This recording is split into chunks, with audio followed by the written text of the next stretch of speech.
नमस्ते मेरे प्यारे दोस्तों, मैं हूं आपकी ड्रामा क्वीन पूजा और आज मैं आपको अनुपमा के आने वाले एपिसोड्स का एक ऐसा मजेदार विश्लेषण देने वाली हूं जिसे सुनकर आप उछल पड़ेंगे। क्या खयाती घर छोड़कर चली जाएगी?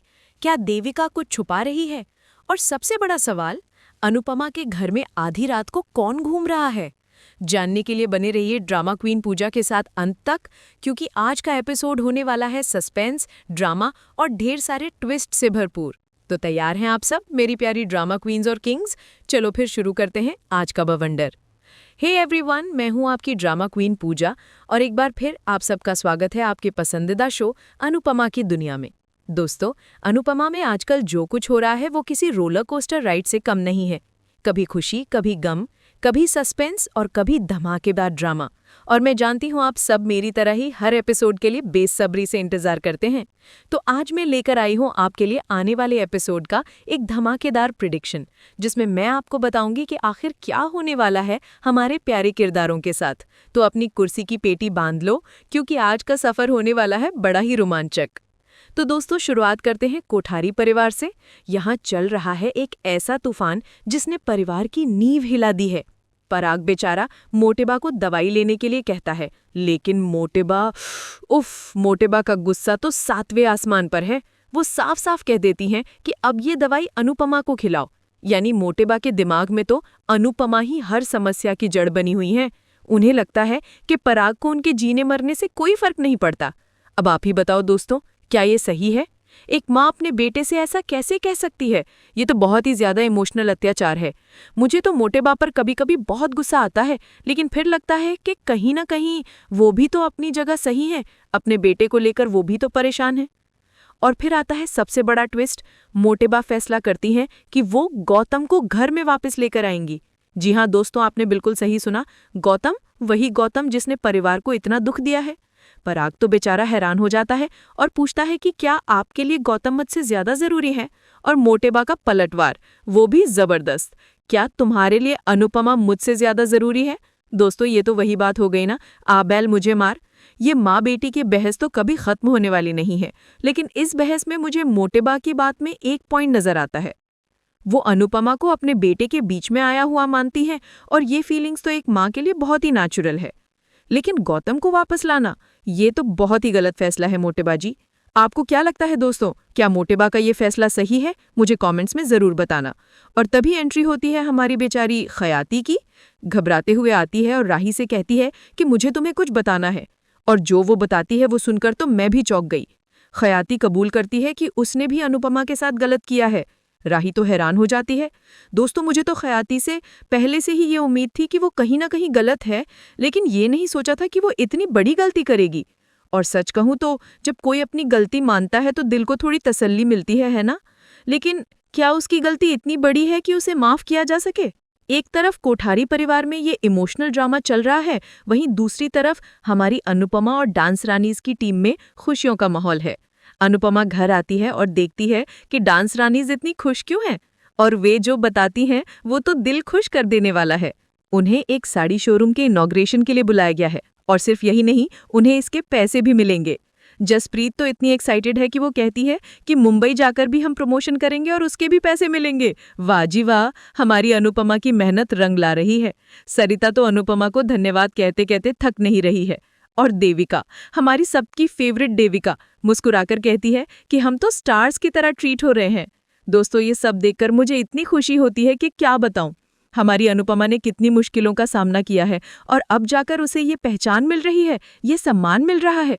ये देखकर तो मेरा दिल गार्डन गार्डन हो जाता है। लेकिन हमारी अनुपमा, वो तो अनुपमा है। वो कभी अपनी जड़ों को नहीं भूलती। वो कहती है कि जब लोग हमें जानते हैं और हमारा सम्मान करते हैं तो बहुत अच्छा लगता है, लेकिन हमें ये नहीं भूलना चाहिए कि हमने शुरुआत कहाँ से करी थी। कितनी सही बात कहती है अनुपमा। ये फेम, ये चमक धमक, इसका कोई भरोसा नहीं है, लेकिन जब तक ये है तब तक इसे खूब एंजॉय करो और इसकी कद्र करो। ये सीख तो हम सबको अपनी जिंदगी में अपनानी चाहिए, है ना दोस्तों? मुझे तो अनुपमा की ये बात बहुत पसंद आई। डाउन टू अर्थ, हमेशा सच्चाई से जुड़ा रहना, यही तो अनुपमा की सबसे बड़ी खासियत है। और फिर एंट्री होती है जसप्रीत की। वो कहती है कि अब हमें अपना कमिटमेंट पूरा करके वापस मुंबई लौटना होगा, और पूछती है क्या तुम हमारे साथ वापस चलोगी? अब यहाँ आता है असली ड्रामा। लीला, हमारी लीला बेन गुस्से में कहती है कि अनुपमा यहीं रहेगी। तुम लोगों से कभी मिलना होगा तो वो मुंबई आ जाएगी, लेकिन अब अनुपमा यहीं रहेगी। उफ, लीला बेन का तो अपना ही स्वार्थ है। जसप्रीत भी तंज कसते हुए कहती है कि ऐसा इसलिए ताकि अनुपमा आपके लिए काम करती रहे। और लीला भी कहती है कि वहां पर भी तुम उससे काम ही करवाओगी। ये दोनों की बहस देखकर तो मुझे हंसी भी आती है और थोड़ी झुंझलाहट भी होती है। दोनों ही अपनी अपनी जगह सही भी हैं और गलत भी। जसप्रीत को अनुपमा की जरूरत है अपने काम के लिए और लीला अनुपमा को अपने पास रखना चाहती है, लेकिन इस खींचतान में तो अनुपमा तो बेचारी पिस जाती है। तभी देविका, हमारी समझदार दोस्त, उन्हें रोकती है और चलने के लिए कहती है। बाबूजी भी अनुपमा को समझाते हैं कि तुम वही करना जो तुम्हें सही लगे, तुम हम में से किसी की भी मत सुनना। दोस्तों, ये बाबूजी ही तो हैं जो हमेशा अनुपमा के साथ खड़े रहते हैं। उनकी बातें सुनकर अनुपमा को कितनी हिम्मत मिलती होगी मैं समझ सकती हूँ, लेकिन बेचारी अनुपमा परेशान होती है। वो करे तो क्या करे? एक तरफ माँ की ममता और दूसरी तरफ दोस्तों का साथ और अपना करियर। ये तो बहुत ही मुश्किल सिचुएशन है। अगर आप अनुपमा की जगह होते तो क्या करते? मुझे कमेंट्स में बताना जरूर। अब वापस आते हैं कोठारी परिवार में, जहां चल रहा है खयाती का ड्रामा। खयाती के सच से राही तो हैरान हो जाती है, पूरा कोठारी परिवार चौंक जाता है। खयाती कहती है कि मुझे गुस्से में सही गलत का फर्क दिखाई नहीं दिया, मैंने गुस्से में ये सब कर दिया। दोस्तों, ये गुस्सा भी अजीब चीज है ना। गुस्से में इंसान कभी कभी ऐसी गलतियां कर जाता है जिसका पछतावा उसे जिंदगी भर होता है। राही गुस्से में कहती है कि मम्मी की आंखों की रोशनी हमेशा के लिए जा सकती थी, आप इतना नीचे कैसे गिर गईं? राही का गुस्सा तो जायज है दोस्तों, अपनी माँ के लिए हर बच्चा फिक्रमंद होता है। खयाती दुखी होती है और बताती है कि अनुपमा को ये बात पता है और वो पूरी बात बताती है। राही तो हैरान हो जाती है। खयाती कहती है कि अनुपमा की खामोशी ने मुझे तोड़ दिया। खयाती रोते हुए सबसे माफी मांगती है। दोस्तों, जब कोई इतना टूटकर माफी मांगता है तो दिल थोड़ा नरम पड़ जाता है ना? लेकिन अनुपमा की खामोशी, वो तो तभी पराग कहता है कि आप पराग कोठारी की पत्नी थीं, अब आप सिर्फ वसुंधरा कोठारी की बहू हैं। ये सुनकर तो ख्याति का दिल टूट गया होगा। पराग ने एक झटके में रिश्ते की परिभाषा ही बदल दी। प्रेम दुखी होकर कहता है कि आप में और गौतम में क्या फर्क रहा? ये बात तो प्रेम ने बिल्कुल सही कही। जो गलती गौतम ने की वही गलती ख्याति ने भी की है। मोटी भाभी कहती हैं कि अनुपमा के पीछे से वार नहीं करना चाहिए था। राही का दिल भर आता है और वो शिकायत करती है कि आप लोगों ने कभी मुझ पर भरोसा ही नहीं किया। ख्याति माफी मांगती है। पराग कहता है कि आपका गुनाह भी गौतम के समान ही है, अब आपके साथ क्या होना चाहिए? दोस्तों, ये सवाल तो बहुत बड़ा है। क्या ख्याति को माफ कर देना चाहिए या उसे उसकी गलती की सजा मिलनी चाहिए? तभी ख्याति खुद ही घर छोड़ने का फैसला करती है। ये सुनकर तो सभी हैरान हो जाते हैं। दोस्तों, ये तो बहुत ही बड़ा कदम है। क्या ख्याति को घर छोड़कर चले जाना चाहिए या परिवार को उसे एक मौका देना चाहिए? मुझे तो लग रहा है कि ख्याति को अपनी गलती का एहसास हो गया है और वो सच में पछता रही है। लेकिन क्या ये काफी है? एक बार फिर से खुशियों का माहौल। दूसरी तरफ डांस रानीज रास्ते में जा रही होती हैं और लोग आकर उनके साथ फोटो खिंचाने लगते हैं। वे सभी बेहद खुश होती हैं। एक लड़की अनुपमा को गिफ्ट देती है। अनुपमा खुश होती है। सरिता अनुपमा से कहती है कि सबको धन्यवाद कहते कहते मेरा गला सूख गया है। अनुपमा कहती है कि एक बड़ा धन्यवाद भगवान को भी कहिए कि उन्होंने हमें सबको धन्यवाद कहने का मौका दिया है। दोस्तों, अनुपमा की ये बात मुझे बहुत पसंद आई। हमेशा पॉजिटिव रहना, हमेशा ईश्वर का शुक्रिया अदा करना, यही तो अनुपमा की पहचान है। देविका कहती है कि ये मौका जिंदगी में सिर्फ एक बार ही मिलता है, इसलिए जब भी ऐसा मौका मिले तो इसे अच्छे से एंजॉय करना चाहिए। अनुपमा भगवान को धन्यवाद कहती है। ये देखकर तो मेरा भी दिल खुश हो जाता है। हमारी अनुपमा की खुशी देखकर तो मुझे लगता है कि बस अब तो सब ठीक ही होगा। लेकिन दोस्तों, कहानी में ट्विस्ट ना आए ऐसा कैसे हो सकता है? इसी बीच कोई दूर से उन्हें देख रहा होता है। कौन हो सकता है ये? क्या ये गौतम है या कोई और? ये तो सस्पेंस ही सस्पेंस है। मुझे तो डर लग रहा है कि कहीं अनुपमा की खुशियों को किसी की नजर ना लग जाए। इधर हमारी लीलाबेन, उनका तो अपना ही मास्टर प्लान चल रहा है। वो सोचती हैं कि मैं अनुपमा को यहीं पर रोक लूंगी और उसके बाद जहां पर भी अनुपमा जाएगी मैं उसके साथ जाऊंगी, मैं भी फेमस हो जाऊंगी और सब लोग मुझे भी रिबन काटने के लिए बुलाएंगे, विदेश से भी लोग मुझे बुलाएंगे। दोस्तों, लीलाबेन की ये ख्वाहिशें देखकर मुझे हंसी भी आती है और थोड़ी मासूमियत भी नजर आती है। बेचारी वो भी तो फेम चाहती है। देविका लीला को छेड़ती है। सभी हंसते हैं। एक आदमी देविका के साथ फोटो लेने के लिए आता है तो लीला कहती है कि डांस रानीज के साथ फोटो लेनी है तो पैसा लगेगा। लीलाबेन का दिमाग तो पैसों पर ही घूम रहा है। वो आदमी कहता है कि मेरे पास पैसे नहीं हैं। वो चला जाता है। देविका कहती है कि ये तो बहुत अच्छा आइडिया है। हम साड़ी पर QR कोड प्रिंट करवा लेते हैं ताकि लोग उस पर पैसे भेजें और फोटो खिंचवाएं। दोस्तों, ये आइडिया तो मुझे भी बहुत पसंद आया। क्या ऐसा सच में होना चाहिए? ये सुनकर लीला सपने में खो जाती है और देखती है कि लोग उसके साथ फोटो खिंचवाते हैं और उसकी साड़ी पर लगे कोट पर पैसे भेजते हैं। लीला बेहद खुश हो जाती है। लीलाबेन का ये सपना तो बहुत ही मजेदार है। काश ये सच हो जाए।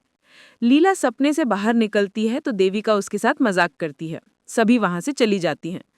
दोस्तों, ये छोटे छोटे पल ही तो होते हैं जो शो में लाइट मोमेंट्स लेकर आते हैं, वरना हर समय इतना ड्रामा कौन देखेगा।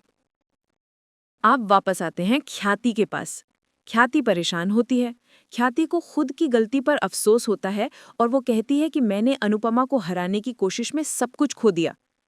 ख्याति रोने लग जाती है और गुस्से में खुद को ही थप्पड़ मारती है। दोस्तों, ये सेल्फ पनिशमेंट देखकर तो मेरा भी दिल पसीज जाता है।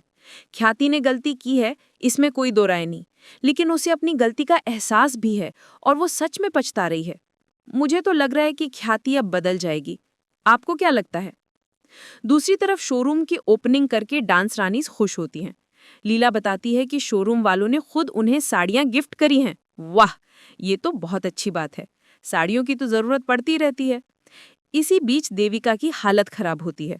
अनुपमा उसे नोटिस करती है और पूछती है तो देविका कहती है कि मैं थक गई हूं। वो आराम करने के लिए जाने लगती हैं, तभी उन्हें चक्कर आते हैं। अनुपमा उसे संभालती है और पूछती है कि क्या हुआ। देविका मजाक में कहती है कि कुछ नहीं, बस मरने वाली हूं। दोस्तों, देविका का ये मजाक सुनकर तो मैं डर गई। मजाक में भी ऐसा कौन बोलता है भला? अनुपमा कहती है कि कुछ भी मत बोलो, तुम्हें चक्कर आ रहे थे। देविका कहती है कि इस उम्र में कमजोरी और चक्कर आना नॉर्मल है। अनुपमा कहती है कि तुम्हें उस दिन भी चक्कर आ रहे थे, ये नॉर्मल नहीं है। देविका बहाना बनाती है और चली जाती है। अनुपमा परेशान होती है और सोचती है कि ऐसा लग रहा है कि देविका कुछ तो छुपा रही है। दोस्तों, मुझे भी यही लग रहा है कि देविका कुछ तो छुपा रही है। ये चक्कर आना नॉर्मल नहीं है। कहीं उसे कोई गंभीर बीमारी तो नहीं है। ये सोचकर तो मेरा दिल घबरा रहा है। अनुपमा की बेस्ट फ्रेंड है देविका। मुझे उम्मीद है कि सब ठीक होगा। तभी उसे खिड़की में से किसी की परछाई दिखाई देती है और उसे शक होता है। लेकिन तभी लीला उसे चाय बनाने के लिए कहती है। उफ, ये लीलाबेन भी ना हमेशा अनुपमा को काम पर लगा देती हैं। लेकिन ये परछाई, ये कौन हो सकता है? क्या ये गौतम है या कोई और? ये तो सस्पेंस ही सस्पेंस है। मुझे तो डर लग रहा है कि कहीं किंजल के साथ कुछ गलत ना हो जाए। अब वापस आते हैं ख्याति के ड्रामे पर। ख्याति सामान लेकर जाने लगती है। ख्याति कहती है कि मेरी गलती माफी के लायक नहीं है, लेकिन फिर भी अगर हो सके तो मुझे माफ कर देना। मीता उसे रुकने के लिए कहती है, लेकिन तभी पराग कहता है कि इसे जाने दो। ख्याति जाने लगती है। तभी राही कहती है कि अब कहीं नहीं जाएगी। सभी हैरान हो जाते हैं। दोस्तों, राही का ये फैसला सुनकर तो मुझे भी हैरानी हुई। राही तो ख्याति से नाराज थी। फिर ऐसा क्या हुआ कि उसने अपना मन बदल लिया? राही पराग से कहती है कि मम्मी ने गलती की है, लेकिन इन्होंने गलती को स्वीकार करके माफी मांग ली है, इसलिए इन्हें माफ कर दीजिए। दोस्तों, राही ने बिल्कुल सही बात कही। जब कोई अपनी गलती मानता है और माफी मांगता है तो उसे एक मौका जरूर मिलना चाहिए। तभी प्रेम राही से कहता है कि फिर तो राही को अनुपमा को भी माफ कर देना चाहिए, क्योंकि उन्होंने भी कई बार माफी मांगी है। प्रेम ने तो बिल्कुल सही बात बोली। ये बच्चे भी कभी कभी बड़ों से ज्यादा समझदार होते हैं। राही कहती है कि फिलहाल माँ की बात हो रही है। वो पराग से अनुरोध करती है कि वो ख्याति को माफ कर दे। ख्याति कहती है कि मुझे जाने दो। तभी राही ख्याति का हाथ अपने सिर पर रखकर कहती है कि आप कहीं नहीं जाएगी, आपको मेरी कसम है। सभी चौंक जाते हैं। राही वहां से चली जाती है। दोस्तों, ये तो बहुत ही इमोशनल मोमेंट था। राही ने अपनी माँ को रोक लिया। ये माँ बेटी का रिश्ता भी कितना अनोखा होता है ना। प्रेम सोचता है कि काश इसी तरह राही मम्मी को भी माफ कर दे। प्रेम की ये ख्वाहिश तो बिल्कुल सही है। काश राही अनुपमा को भी माफ कर दे। दूसरी तरफ राही परेशान होती है और उसे फाइनल डांस की याद आती है कि किस तरह अनुपमा परेशान हुई थी। राही कहती है कि मैं जीतना चाहती थी, लेकिन मम्मी के साथ कोई हादसा नहीं करवाना चाहती थी। वो अकेली थी, फिर भी जीत गई। भगवान का शुक्र है कि उन्हें कुछ नहीं हुआ, वरना मैं तो गिल्ट में ही मर जाती। वो इतनी तकलीफ में थी, फिर भी उन्होंने कुछ नहीं कहा। राही अपने घुंघरू देखकर परेशान हो जाती है। दोस्तों, राही को अपनी गलती का एहसास हो गया है। वो अनुपमा से माफी मांगना चाहती है। ये तो बहुत ही अच्छी बात है। मुझे तो लग रहा है कि अब राही और अनुपमा के रिश्ते में सुधार आएगा, और ये देखकर तो मेरा दिल खुश हो जाएगा। और दोस्तों, अब आते हैं आज के एपिसोड के सबसे बड़े सस्पेंस पर। दूसरी तरफ अनुपमा और लीला देखती है कि फ्रिज में से दूध और खाना गायब है। दोनों परेशान होती है। तभी वे दोनों देखती हैं कि कोई खाना खाकर भी चला गया और झूठी प्लेट छोड़कर गया है। अनुपमा परेशान होती है और इसी के साथ एपिसोड खत्म हो जाता है। उफ दोस्तों, ये तो बहुत ही बड़ा सस्पेंस है। कौन है ये जो अनुपमा के घर में चोरी छिपे खाना खा रहा है? क्या ये गौतम है या कोई और? ये तो बहुत ही डरावनी बात है। रात में अनुपमा को घर में किसी के चलने की आवाज आती है। अनुपमा को गौतम की धमकी याद आती है और वो सोचती है कि कहीं गौतम तो उसके घर में नहीं आया है। अनुपमा घर में ढूंढती है, तभी उसे किसी की परछाई दिखाई देती है। दोस्तों, ये सस्पेंस तो मेरी नींद उड़ाने वाला है। मुझे तो डर लग रहा है कि कहीं अनुपमा के साथ कुछ गलत ना हो जाए। क्या गौतम ने वापस आकर अनुपमा की जिंदगी में फिर से तूफान लाने की तैयारी कर ली है, या ये कोई और है? क्या ये वही रहस्यमयी शख्स है जो दूर से डांस रानीज को देख रहा था? क्या किंजल के कमरे में भी वही आया था? इतने सारे सवाल और जवाब एक भी नहीं। मुझे तो अगले एपिसोड का बेसब्री से इंतजार रहेगा। तो दोस्तों, आज के लिए बस इतना ही। मुझे उम्मीद है कि आपको मेरा ये धमाकेदार विश्लेषण पसंद आया होगा। अगर आपको ये वीडियो पसंद आया हो तो इसे लाइक जरूर करना, अपने दोस्तों के साथ शेयर करना और ड्रामा क्वीन पूजा चैनल को सब्सक्राइब करना बिल्कुल मत भूलना। और हाँ, बेल आइकन भी दबा देना ताकि मेरे आने वाले हर नए वीडियो का नोटिफिकेशन आपको सबसे पहले मिले। आपके विचार और सुझाव मुझे कॉमेंट बॉक्स में जरूर बताना। मुझे आपके कॉमेंट्स पढ़ना बहुत पसंद है। तो फिर मिलते हैं एक और नई धमाकेदार वीडियो के साथ। तब तक के लिए tata, bye bye, love you all.